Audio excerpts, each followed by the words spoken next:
Dans cette séance de TP au labo, bien sûr, on va appliquer expérimentalement la première loi de l'électricité qui est la loi d'activité des tensions dans un circuit en série ou bien la loi des mailles.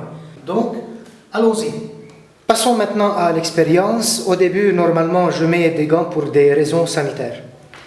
Alors, matériel disponible, on a ici un générateur de tension réglable. On a 3 multimètres. On a une tablette de connexion. On a des fils de connexion, bien sûr. Un interrupteur. 2 lampes et 3 cavaliers ou bien 3 connecteurs. Il faut maintenant faire le montage. Je commence par l'interrupteur. On le branche en cheval. Donc voilà, on le branche en cheval. De la même manière, je passe au premier connecteur ou bien premier cavalier aussi en cheval. La première lampe, toujours en cheval. Le deuxième connecteur. La deuxième lampe. Et finalement, le dernier connecteur. Voilà, les 2 lampes, dans ce cas, sont branchées en série. Il faut alimenter ce circuit par le générateur. Je prends un fil rouge sur le pôle positif du générateur et un fil noir sur la masse ou bien sur le pôle négatif. Alors, comment alimenter ce circuit? Le pôle positif du côté de l'interrupteur, le pôle négatif, pour fermer le circuit. Dans ce cas, le circuit il est ouvert puisque l'interrupteur il est ouvert, bien sûr. Maintenant, je vais choisir une tension de 9 volts. Pour cela, avec le gros curseur, il faut régler la tension à 9 volts. Voilà. Je ferme maintenant l'interrupteur et du coup les 2 lampes s'allument.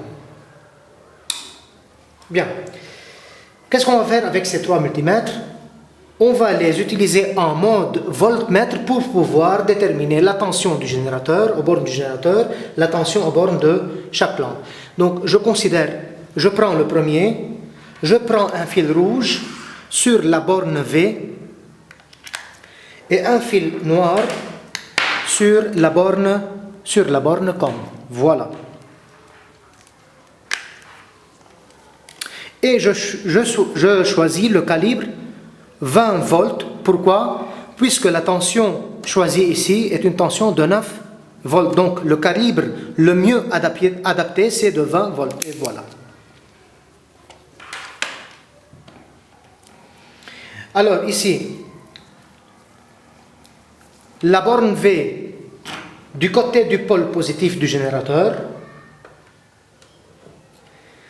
et la borne COM du côté du pôle négatif du générateur. Voilà. Et on remarque que la tension affichée par le voltmètre est de 9,3 ou bien 9,1. La tension ici est de 9 volts. Approximativement, c'est la même valeur, mais pour des incertitudes de mesure, on remarque que c'est 9,29. Même chose pour le deuxième voltmètre. Un fil rouge sur la borne COM, un fil rouge sur la borne V, pardon, un fil noir sur la borne COM. Je choisis le calibre toujours de 20 volts et on le branche en dérivation avec la première lampe. Donc la borne V du côté du pôle positif du générateur, la borne COM du côté du pôle négatif du générateur. Bien sûr que le voltmètre va afficher 0 puisque le circuit il est ouvert, l'interrupteur il est ouvert. Dernier voltmètre, même application, V, rouge sur le V, noir sur le COM. Je choisis 20 volts et toujours en dérivation. Voilà. Maintenant, je ferme l'interrupteur. Les 2 lampes s'allument et on remarque que la tension ici c'est de 5,35 ou bien 5,36. La tension aux bornes de la deuxième lampe, c'est 2,53. Et si vous faites la somme, vous aurez 8. Alors voilà, c'est l'application à la première loi de l'électricité qui est la loi d'additivité des tensions dans un circuit en série, notamment c'est la loi d'Emaille. J'espère que cette expérience sera intéressante pour vous. Merci de votre attention et n'oubliez pas de cliquer sur le bouton Subscribe.